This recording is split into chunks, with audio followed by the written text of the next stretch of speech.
welcome back to Family Time, Thursday morning Family Time, and we are doing a little throwback edition today.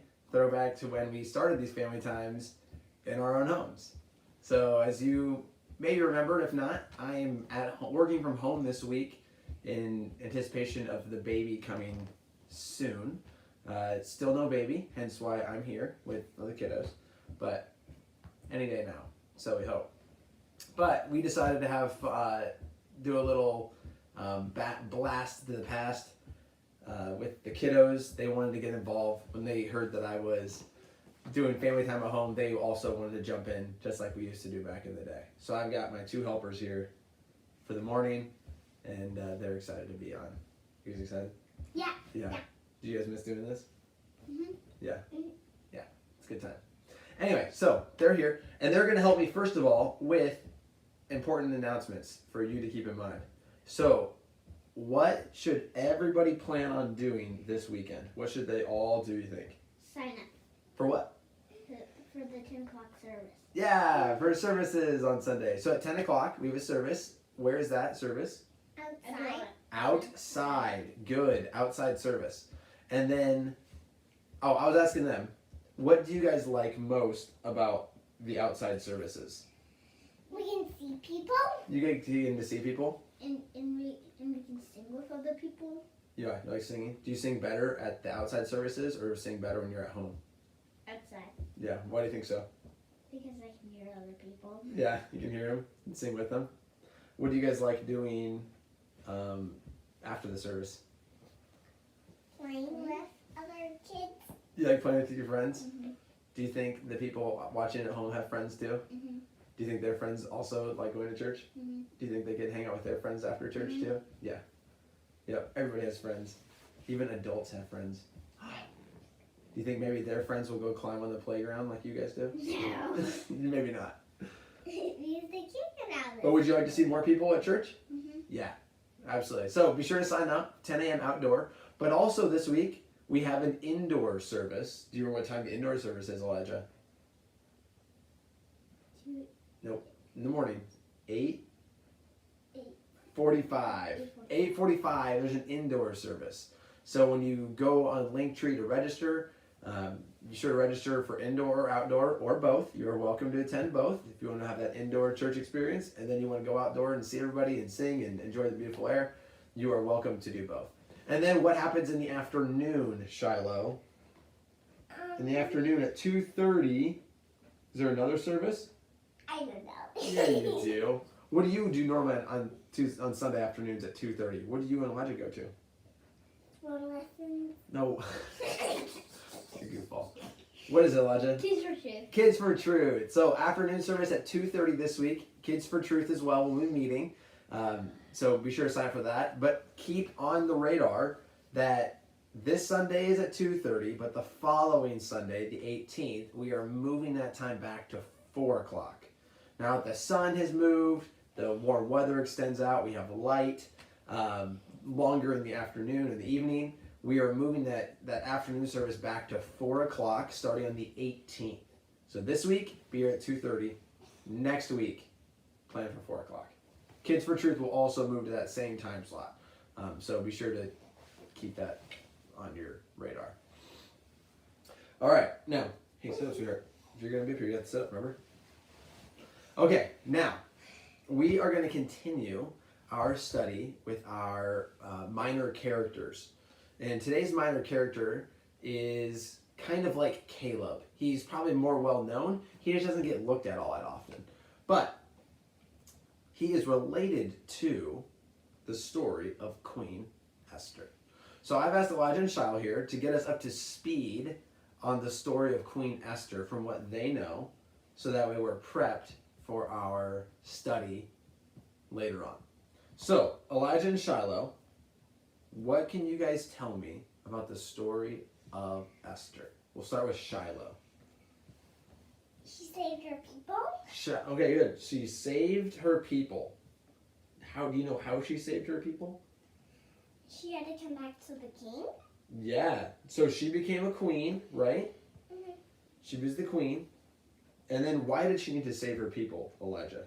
Because he was Mordecai. He was going to kill Mordecai, but he also wanted to kill The Jews. all the Jews. Yeah, he didn't like Mordecai, and when he found out Mordecai was a Jew, he decided he was going to kill all of the Jews. And what was Esther? Was Esther a Jew? Mm-hmm. Yeah, she was. So she would die, and all her people would die. So yeah, what was the brave thing that Queen Esther had to do, Shiloh? She had to come back to the king. Yeah, she had to go stand before the king. And what did the king need to do? When she approached the king, she could die if he didn't want to see her. What did the king have to do? Hold on, scepter. Yes. And so when Esther went and bravely stood before the king, did he hold out his scepter? Mm-hmm. And then what did she ask the king to do? To go to the banquet. Yeah, to go to a banquet. So who's all going to go to the banquet? The king and Haman. King and Haman and Esther. Good. And then went to the banquet. And then what happened after that banquet? Then what did Esther ask the king? To go to another banquet. To go to another banquet. So many banquets. Would you love going to those banquets, Shiloh? Do you think they got dressed up? Probably. Okay, then at the second banquet, then what did Esther tell the king? Save her people. Yeah. Did she tell them about Haman's plan? Mm-hmm. How did the king respond? Yes. Yeah, he was going to save the people. Was he upset with Haman? Mm-hmm. Yeah, he was. What happened to Haman then? Yeah. Hanged up. Yeah, hanged on the gallows. Mm-hmm. Who were the gallows originally made for? The Jews. The one guy, there's one dude in particular who it was for. One person. That one guy that you mentioned earlier. That Haman hated. Mordecai. So the gallows that Haman built to kill Mordecai were the gallows that he himself were hanged on. Yeah. And then Esther saved her people, didn't she? Mm-hmm. Do you think she was scared when she had to go stand for the king? Mm-hmm. Yeah. But did God use her in incredible ways? Mm-hmm. He absolutely did. But you know what? Today, we're not going to talk about Esther. Today, we are actually going to talk about Mordecai. What do you guys know about Mordecai? I know some of the laws he made. Okay. You know some of the laws he made? That's a good step. But do we talk a lot about Mordecai normally in the story of Esther? No, we don't. We talk about Esther a lot. It's important, but Mordecai was also a very important person in the story of saving the Jewish people during that time period. So today, with all the other adults, we're going to talk about Mordecai. All right? So you guys, if you want to stick around and listen, you can. All of you guys stick around over there and listen, or you can join Mommy. Choice is up to you. Yeah, okay. Thanks for your help, guys. You want to say bye? Bye to everybody at home? Bye! There we go. All right. See you guys. Good fall. Now I'm going to have to go back to the original videos that we put out and see how much bigger they are now as opposed to a year ago when we first started doing this. But as we mentioned, as the kiddos helped me out, today I want to look at the life of Mordecai. Once again, he's we know the name, he's in the story, but he oftentimes, just in my mind, he oftentimes gets overlooked. Everybody looks at Queen Esther, and I'm not trying to diminish what God did through Esther. I mean, she is the focal point of the book, and has a very important role. But Mordecai is an intriguing individual. So if you have your Bible, turn with me to the book of Esther, and that's where we're going to be camped out this entire morning. Now, as you astute Bible scholars probably know or remember, Esther is that one book of the Bible that doesn't mention God by name, like properly. Now, we can clearly see the hand of God working providentially all along the way. We'll even bring some of that up in our lesson. But this is the one book of the Bible where we don't see his name expressly written out. Which then additionally, this is also one of those books of the Bible where we don't get a stamp of approval or disapproval of the characters, as it were. Oftentimes when we're reading through the scriptures, we read, Job was a righteous man. Or we read about the kings, like he walked in the ways of King David. Or we read the alternative, he walked in the sins of Jeroboam, son of Nebat. And so we get a description right out of the gate. Is this person godly or is this person ungodly? And we fill it out through there. We can get descriptions of people who keep the whole law or who disregard the law. In the book of Esther, though, with Esther, with Mordecai, with others, we don't get the explicit statements as to their godly, righteous living or not. But as we can see the hand of God clearly orchestrating the events that transpired during this time period of history, we can also see, I think, the fruit of faith in the characters as well, or the fruit of faithlessness in the cases of Haman and the like.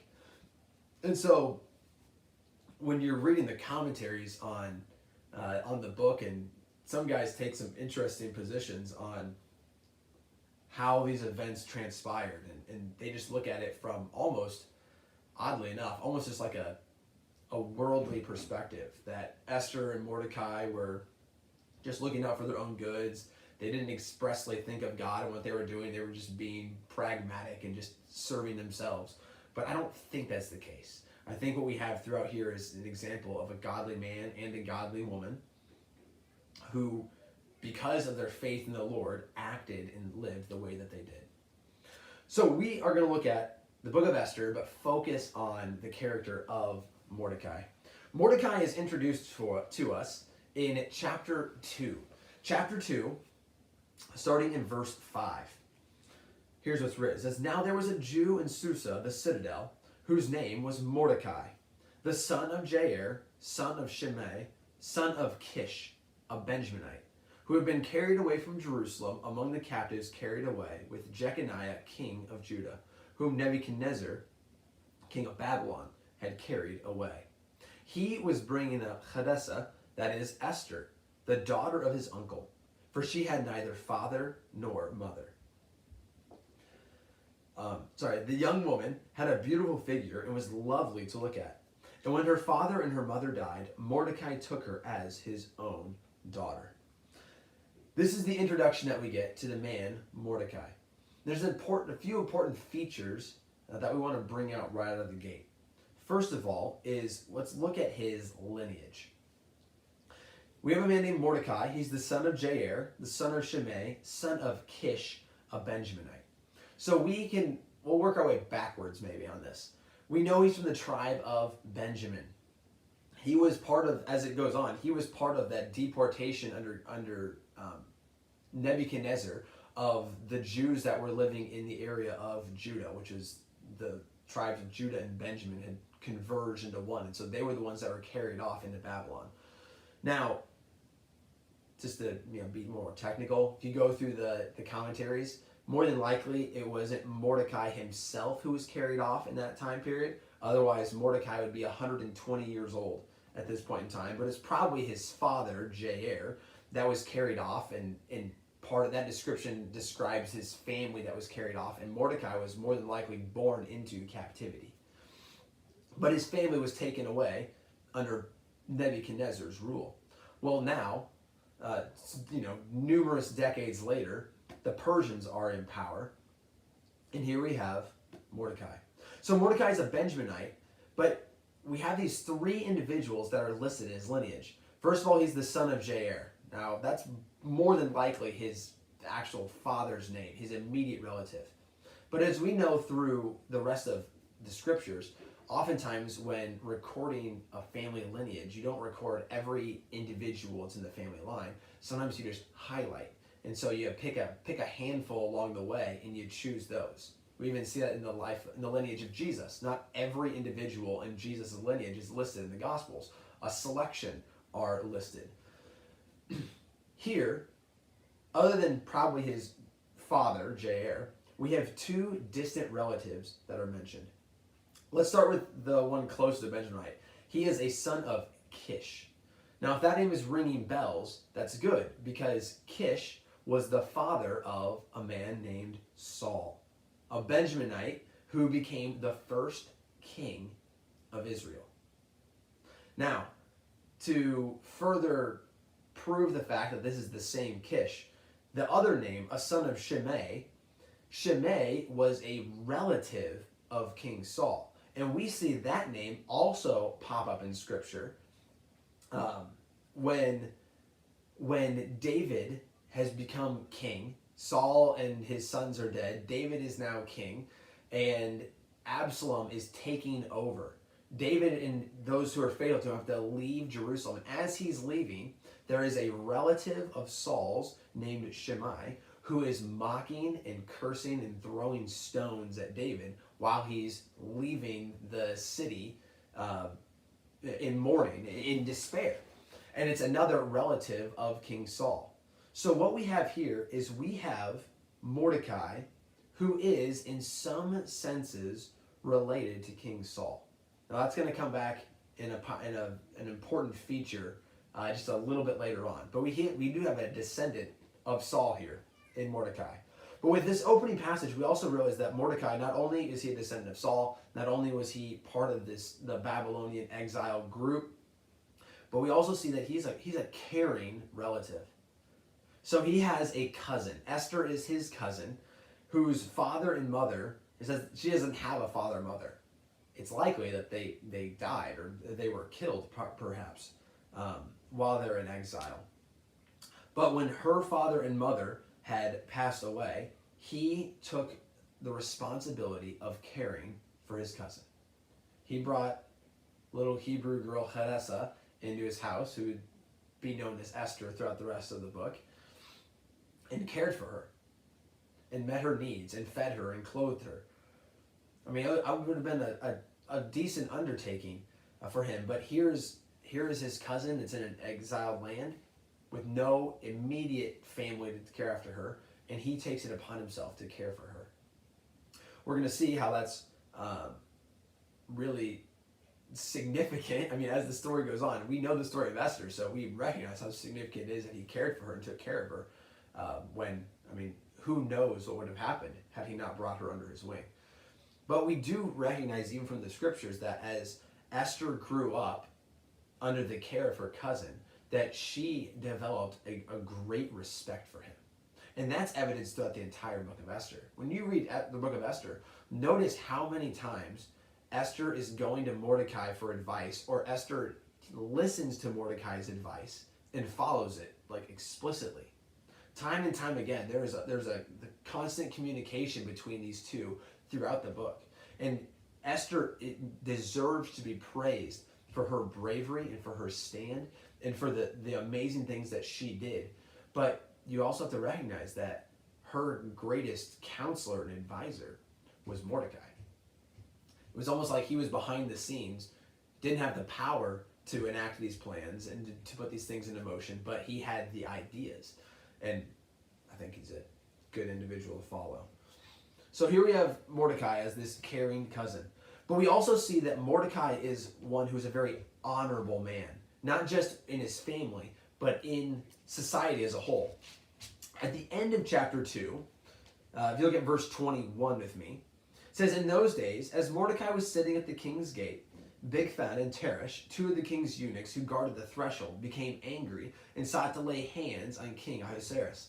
And this came to the knowledge of Mordecai, and he told it to Queen Esther, and Esther told the king in the name of Mordecai. When the affair was investigated and found to be so, the men were both hanged on the gallows, and it was recorded in the book of the Chronicles in the presence of the king."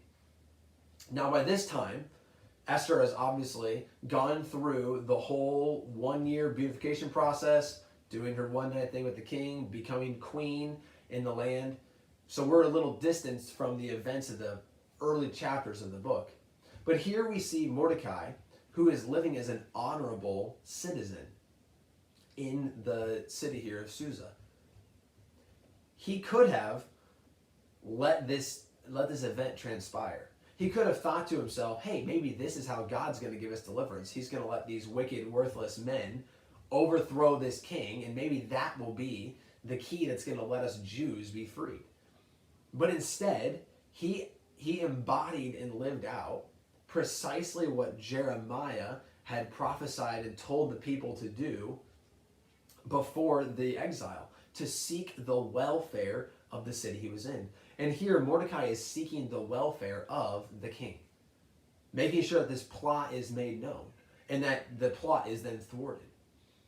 And as we know from the story, he doesn't get immediately rewarded for his good deed. He doesn't get immediately honored for saving the king, but that's okay. He still continues to live faithfully. But here's where things get a little dicey. And this is so especially where I said the commentators sometimes, I think, maybe are taking some liberties. Maybe not. Maybe I'm taking liberties. But then we have the introduction of Haman. So Haman gets introduced for us in chapter 3.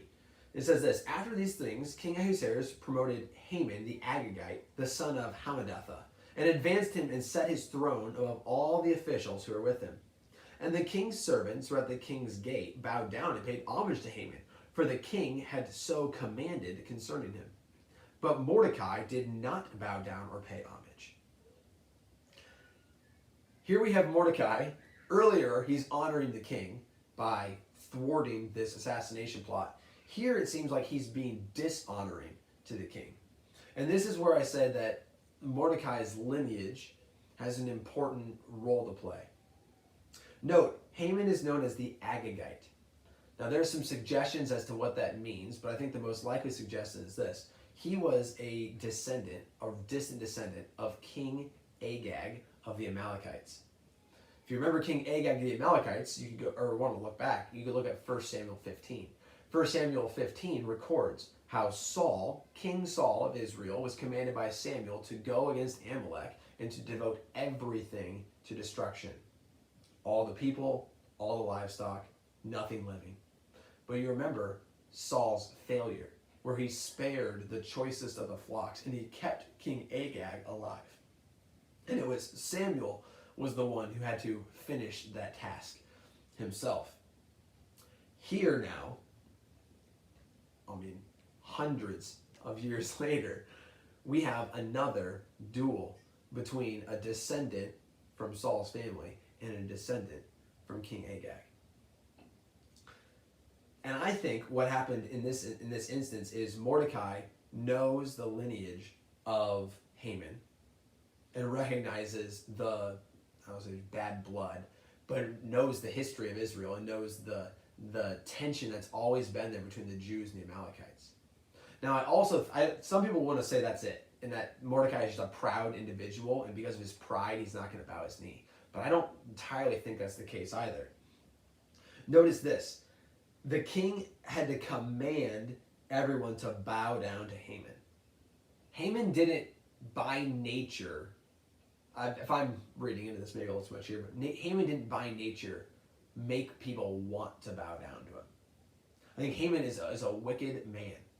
And he is obviously not a godly individual by his response. We know he decided he's going to kill the Jews. But here, I think Mordecai draws his line. He would probably bow the knee to the king and would give reverence to the king who is in that position of authority. But here's a man who I believe is a wicked individual, and so he's not going to grant this man honor because he's a wicked person. And because the king had to command people to bow down to him, I think that probably supports the case that Haman wasn't respected by the nation as a whole. But either way, Mordecai gets himself into some hot water with Haman. As we know, the story goes on. And obviously we have to summarize a lot, but we understand that Haman has this plot to kill the Jews. It's going to be executed in a year's time frame, which, it seems mind-boggling to me, but that's because Haman cast lots to figure out when to set the kill date for the Jews, and the lots just happened to fall on the 12th month when he was rolling the dice, as it were, the first month. So the Jews had an entire year to prepare. But we also see that Mordecai is a man of prayer. Chapter 4. Verse 1 says, when Mordecai learned all that had been done, Haman's plan, Mordecai tore his clothes and put on sackcloth and ashes and went out into the midst of the city. And he cried out with a loud and bitter cry. He went up to the entrance of the king's gate, for no one is allowed to enter the king's gate clothed in sackcloth. And in every province, wherever the king's commanded a decree reached, there was great mourning among the Jews, with fasting and weeping and lamenting, and many of them lay in sackcloth and ashes. Now, granted, a lot of this mourning was just mourning for what was to come. But when it comes to fasting and weeping and lamenting and putting on of sackcloth and putting on of ashes, throughout scriptures, those are always accompanied, or oftentimes accompanied, with prayer. Interceding to God on behalf of his people. Recognizing the dire plot that they're in and the need they have for divine deliverance. Similar wording is actually even used of the Ninevites in the story of Jonah. When the Ninevites heard Jonah's message, Nineveh will be destroyed in 40 days, they wept and repented and mourned in such a way that showed a penitent heart. The Jews didn't have to repent of anything in this scenario. It's not like they were lamenting their own sin, but I do believe that they were offering up prayers to God.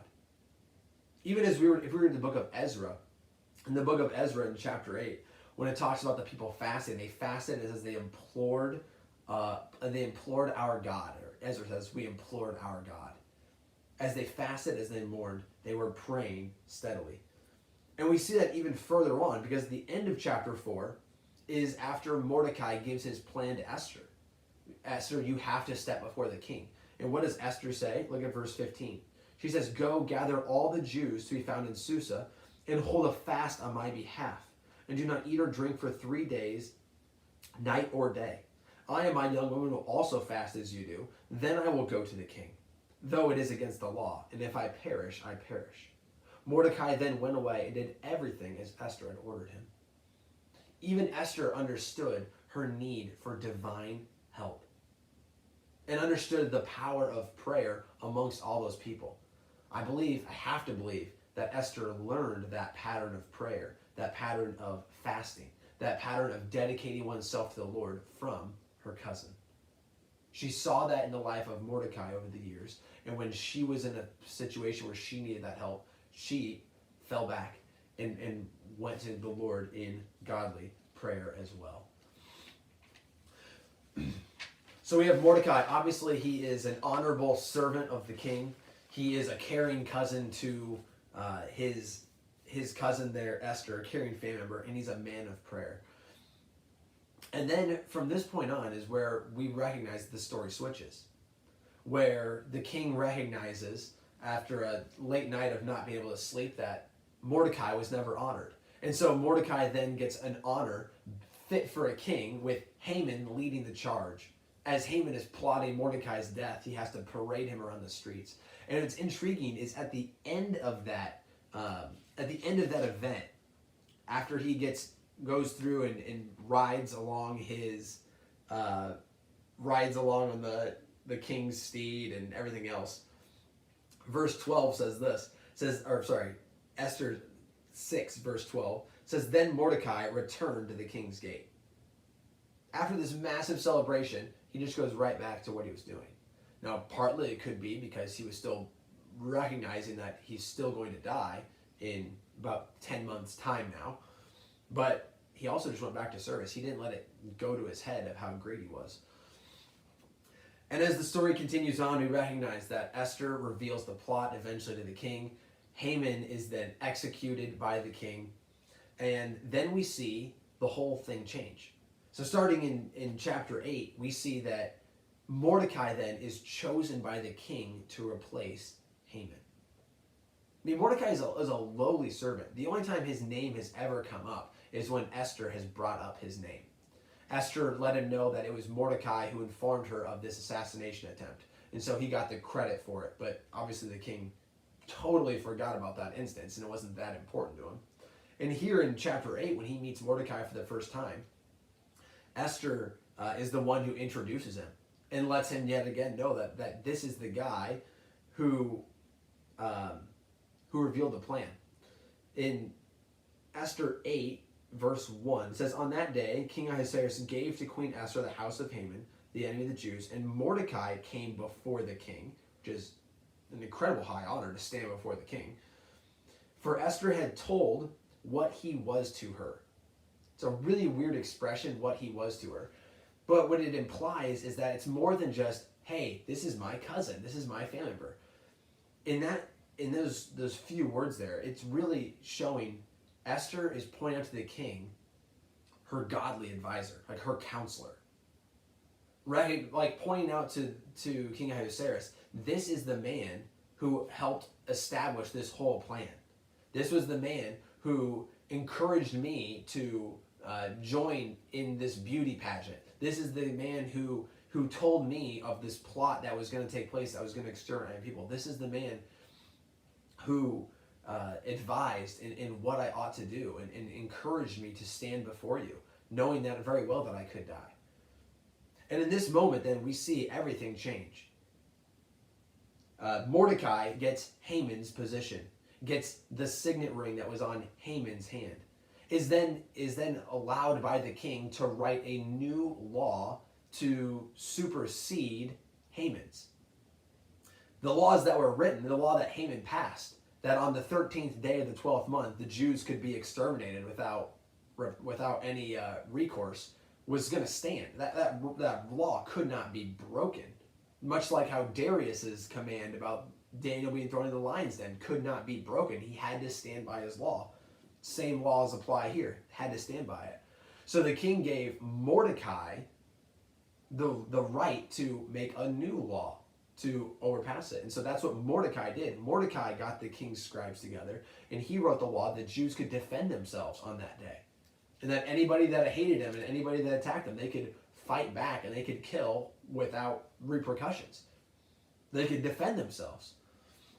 And as Mordecai then leaves the presence of the king after this new law has been enacted, it's intriguing to see the complete change.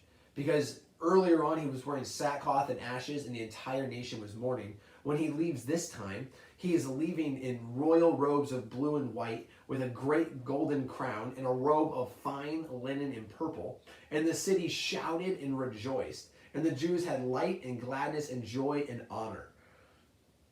A complete change of atmosphere all around the nation, and a complete change with the Jews.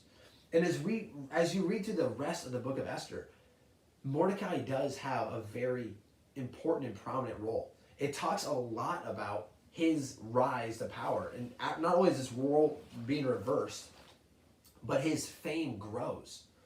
In chapter 9, if you look at verse 2 with me, it says, the Jews gathered in their cities throughout all the provinces of King Ahasuerus to lay hands on those who sought their harm. So this is jumping ahead several months, like 9 months into the future now, when the day comes for the Jews to be exterminated, but also for the Jews to fight back. So the Jews gathered their cities throughout all the provinces of King Ahasuerus to lay hands on those who sought their harm, and no one could stand against them. Why? For the fear of them had fallen on all the peoples. All the officials of the provinces, so probably not Jews, the satraps, and the governors, and the royal agents also helped the Jews because the fear of Mordecai had fallen on them. For Mordecai was great in the king's house, and his fame spread throughout all the provinces. For the man Mordecai grew more and more powerful. Mordecai's life really imitates his life of Joseph, who had, started literally at the bottom for Joseph as a slave, and then as an imprisoned slave. And then God used him and elevated him to a position of high authority and high respect in Pharaoh's eyes, and then in the eyes of the nation of Egypt. God did the same thing with Mordecai. A man who had a very low standing. He was some kind of a servant that served in the king's gate, whose name was essentially unknown to the king whatsoever. Yet God elevated him to a position where he was now in a place of authority, where these Gentile, powerful rulers had a great fear and a respect for him because of the power that he had. And as the book then comes to a conclusion, we recognize that the Jews are saved. The festival of Purim is established for the Jews to remember how God used Queen Esther to save them. And she's the one that codifies that into law. But then chapter 10 is intriguing. You would think that the book of Esther chronicling her life would end with Esther, but it doesn't. It actually ends with Mordecai. Chapter 10 says, King Ahasuerus imposed tax on the land and on the coastlands of the sea. That might just seem like a little random throwaway insertion line, but it points to this, that with Mordecai's guidance as second in command, the king thrived. That his kingdom was vast and it was huge. So he's going all the way to the coastlands to impose this tax. And even under Haman's rule, where Haman, painted these Jews out as a threat to his welfare and his greatness and his growth, Mordecai has proven just the opposite. That when you bless the people, when you stand up for the people, like, your kingdom is going to be blessed as well. And we see that manifested here under the godly counsel and guidance of Mordecai. Verse 2, though, says that all the acts of his power and might and the full account of the high honor of Mordecai, to which the king advanced him, are they not written in the book of the Chronicles of the kings of Media and Persia? For Mordecai the Jew was second in rank to King Ahasuerus, and he was great among the Jews and popular with the multitude of his brothers, for he sought the welfare of his people and spoke peace to all his people. It ends with this high commendation of Mordecai. But as I read through the life of Mordecai, even as we think the life of Esther, the classic line that we like to bring up when it comes to the book of Esther is when Esther and Mordecai are talking about the plot to kill. And Mordecai brings up this statement. He says, if you keep silent this time, relief and deliverance will rise for the Jews from another place, but you and your father's house will perish. And who knows whether you have come to the kingdom for such a time as this? We see God's providential hand in Esther's life, putting her in that position of authority where she could stand on behalf of her people. And it was for this exact time that she was placed there, that she could rise to this occasion. And Mordecai has some fantastic theology here because he recognizes that God's going to deliver his people one way or another. But I think it's also intriguing is that Esther wouldn't have been to that position had it not been for Mordecai where he was. Had there not been a Mordecai to bring in his cousin to care for her, had it not been a Mordecai to be the boots on the ground, as it were, hearing of what's going on and relaying that to Queen Esther, there also wouldn't have been deliverance to the Jews in this same fashion. God needs, and God is looking to use everyone to accomplish his purposes. Mordecai wouldn't have his great honor and his fame at the end in chapter 10 if it wasn't for his faithfulness in the first few chapters, where he was a faithful servant of the king in the king's gate, where he was seeking the welfare of his city and doing what God had called him to do in the small things, where he had just taken in and cared for Esther and sacrificed so that she wouldn't be sold off into slavery or married off to some pagan individual. I guess she was married off to a pagan individual later on, but Mordecai's faithfulness in the small things of life are what paved the way for God to do great things through him. And God rewarded him and used Mordecai in ways that he could never imagine early on. I'm sure that in Mordecai's mind, he never dreamed of being named second in rank to the king. I mean, really, he gets a higher position of authority than the queen does at this point in time. I mean, that's pretty incredible when we look at the end of the story. But as I read through Mordecai, it just reminds me that I don't, and you don't know what the future brings. You don't know what God is still going to do with your life in this lifetime, but you know what you can do right now. You know where God's called you to be faithful in your church family, in your home, in your life, in your workplace, wherever it may be. And if we're faithfully living for the Lord today and faithfully submitting to him, and we're humbly serving, and we are humbly obeying his word, and we are doing all that we can to the best of our ability for the glory of God now, God may just end up using that for something different in the future, just like he did with the life of Mordecai. So I like this guy. If it wasn't such a difficult name to use, we might have used it for a a baby's name. We are not having a baby Mordecai in the next week or so, but you know, I'd be okay with that name in general. He's an excellent man to follow and really intriguing. Read through the book of Esther again and just focus on Mordecai and see how God used him and the spotlight that he actually ends up getting throughout the book. He's definitely one to follow. Well, thank you again for joining on another Thursday. Ooh, it went a little longer today. I forgot the kiddos in here. It takes up one more time. But I trust my kids have encouraged you or convinced you that you should sign up for church on Sunday. We would really love to see you. This past Sunday was incredible. Seeing so many people and faces out. I mean, it was super incredible for me hearing all of you sing. I do really enjoy that element of our worship together, as well as just getting to talk and see face to face. So please consider signing up for the 8:45 indoor, the 10 o'clock outdoor, and then come back for the 2:30. I will miss you this week. I will be at home watching the live stream, but I hope you can go there in place of me instead. Thanks for joining me. Have a great Thursday, and